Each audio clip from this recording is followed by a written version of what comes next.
Welcome back to the Phonely podcast, where we keep you informed on the latest tech tips, scam alerts, and ways to protect yourself in this digital age. I'm George. And I'm Zoe. Today's topic is a big one that's been popping up on our Who Called Me page recently. Scammers pretending to be the UK government with a so-called winter fuel allowance text. We've seen a surge in reports about this particular scam. These scammers are sending out fake text messages, claiming to be from something called the UK Government Living Allowance Office, which, by the way, doesn't even exist. They're targeting vulnerable people, especially the elderly, with a message about losing their winter heating subsidy. Exactly. The message says something like, due to the reduction of winter heating subsidy, you can no longer receive it, but the government will advance a living subsidy to help you survive the winter. Now, I don't know about you, George, but I've never heard the UK government use language like, survive the winter. It's just not something they'd say.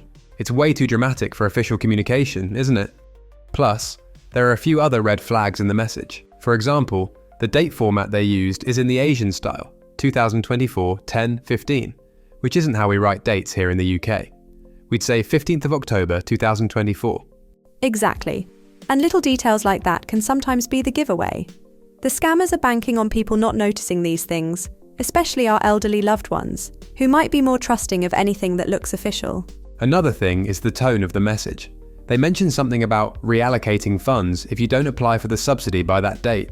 It's all designed to create a sense of panic and urgency, which is classic scam behaviour.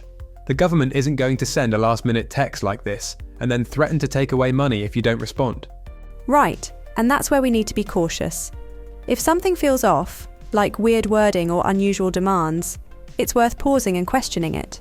And of course, no official government message is going to ask you to click on a dodgy link to apply for anything. Exactly. So, what should people do if they receive a message like this? First and foremost, do not click on the link. It's almost certainly going to lead to a phishing site where scammers will try to steal your personal details, or, worse, your bank information. Yes, and it's important to let your friends and family know, especially older relatives. They might not be as aware of these tactics. Let them know to double-check any unexpected texts or emails. If they're unsure, they can always reach out to someone they trust, or even check directly with the government. And remember, the government will never communicate something this important via a text message like this. Always be skeptical if something feels rushed or demanding. You can also report these kinds of scams to ActionFraud or directly through our Phonely's Who Called Me page. Yeah, absolutely. And for anyone listening who might have already clicked on the link, don't panic, just take action quickly.